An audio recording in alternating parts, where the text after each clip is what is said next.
The Secret Garden. Francis Hodgson Burnett.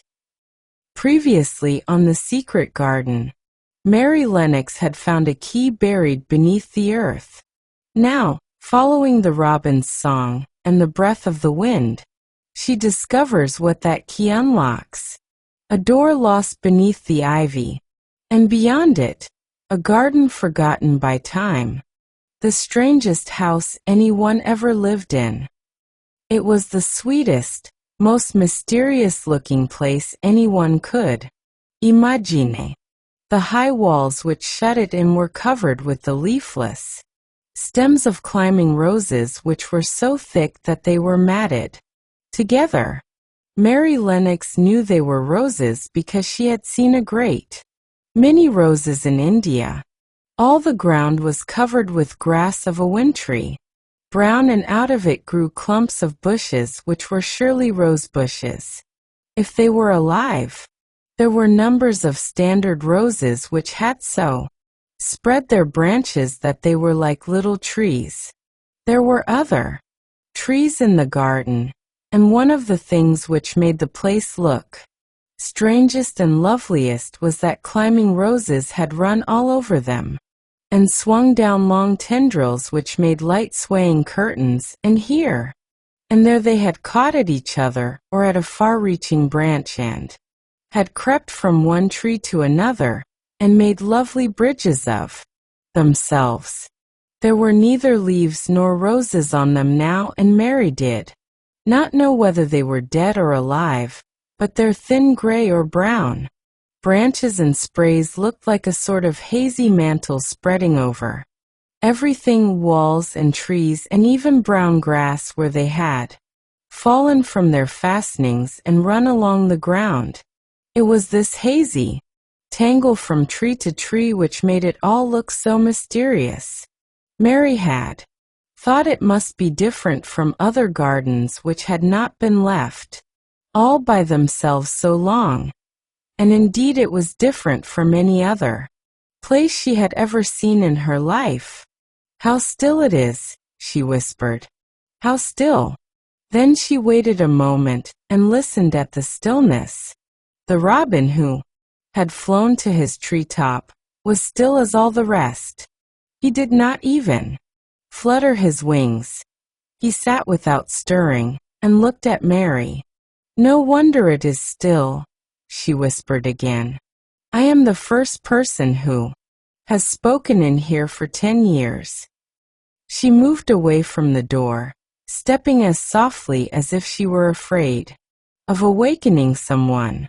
She was glad that there was grass under her feet, and that her steps made no sounds.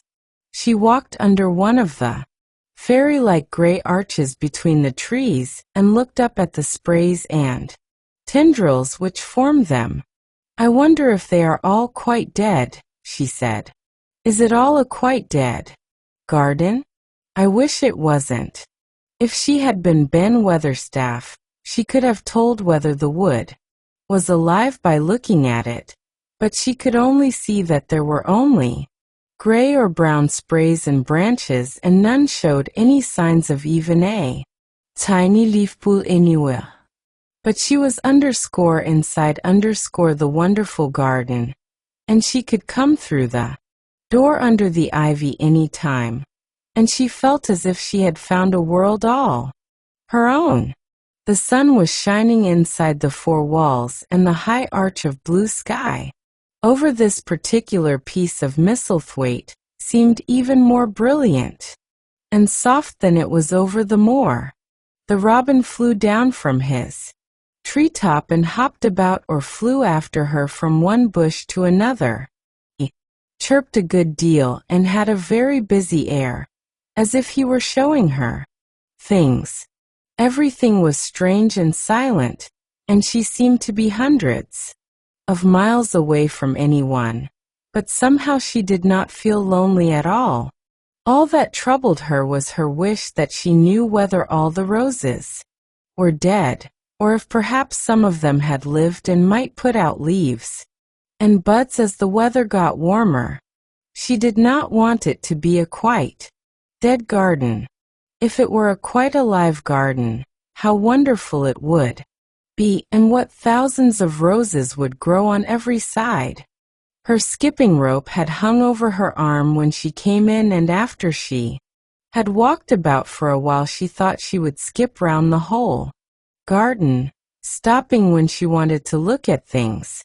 There seemed to have been grass paths here and there, and in one or two corners there were alcoves of evergreen with stone seats or tall moss-covered flower urns in them.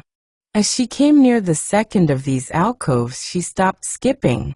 There had once been a flower bed in it, and she thought she saw something sticking out of the black earth, some sharp little pale green points. She remembered what Ben Weatherstaff had said, and she knelt down to look at them. Yes, they are tiny growing things, and they might be crocuses or snowdrops or daffodils, she whispered. She bent very close to them and sniffed the fresh scent of the damp earth. She liked it very much. Perhaps there are some other ones coming up in other places, she said. I will go all over the garden and look. She did not skip, but walked. She went slowly and kept her eyes on the ground.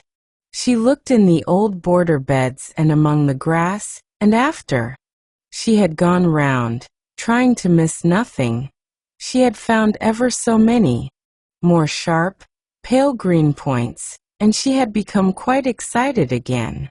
It isn't a quite dead garden, she cried out softly to herself. Even if the roses are dead, there are other things alive. She did not know anything about gardening, but the grass seemed so thick in some of the places where the green points were pushing their way through that she thought they did not seem to have room enough to grow. She searched about until she found a rather sharp piece of wood and knelt down and dug and weeded out the weeds and grass until she made nice little clear places around them.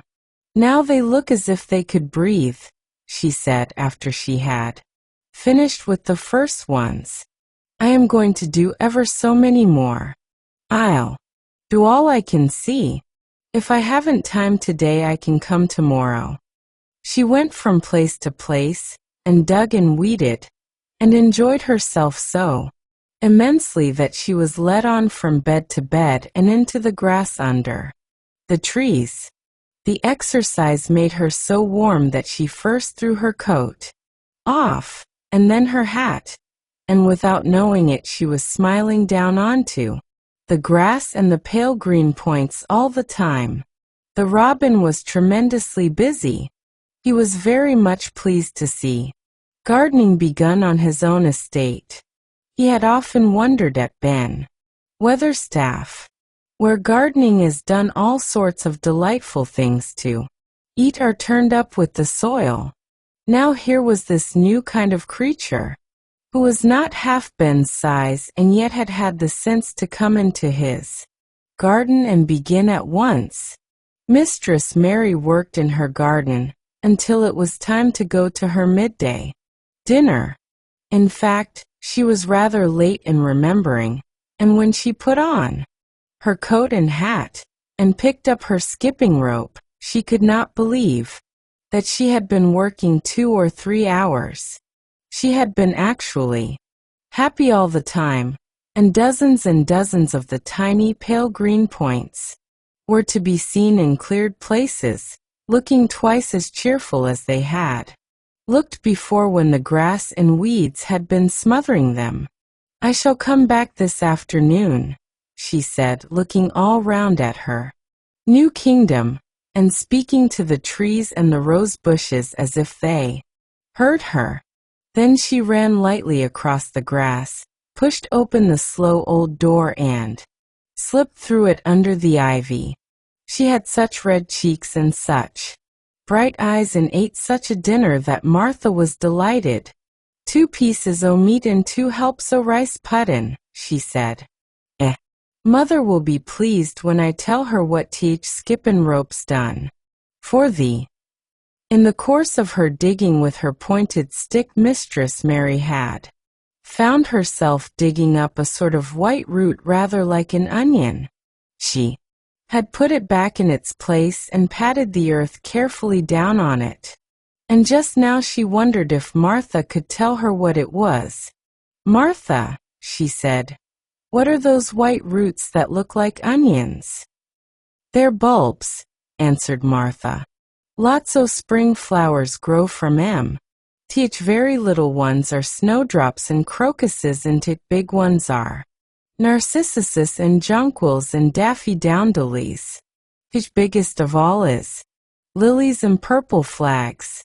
They are nice.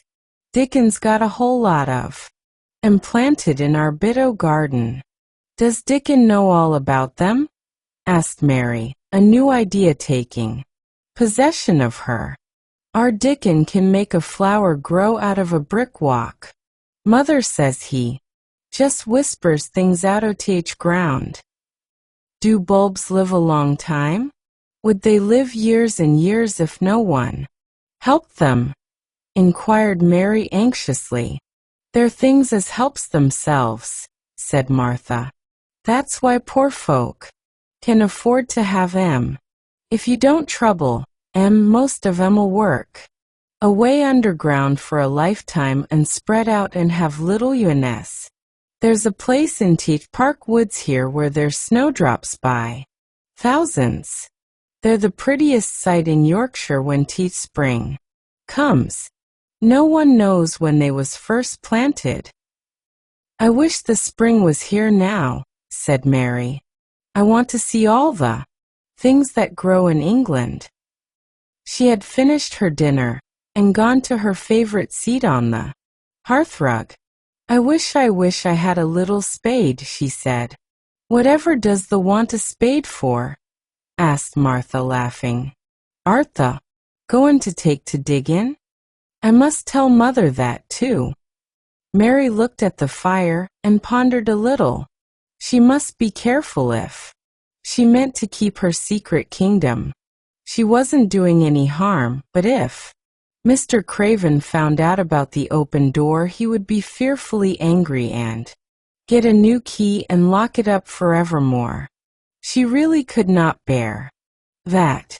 "This is such a big, lonely place," she said slowly, as if she were turning matters over in her mind.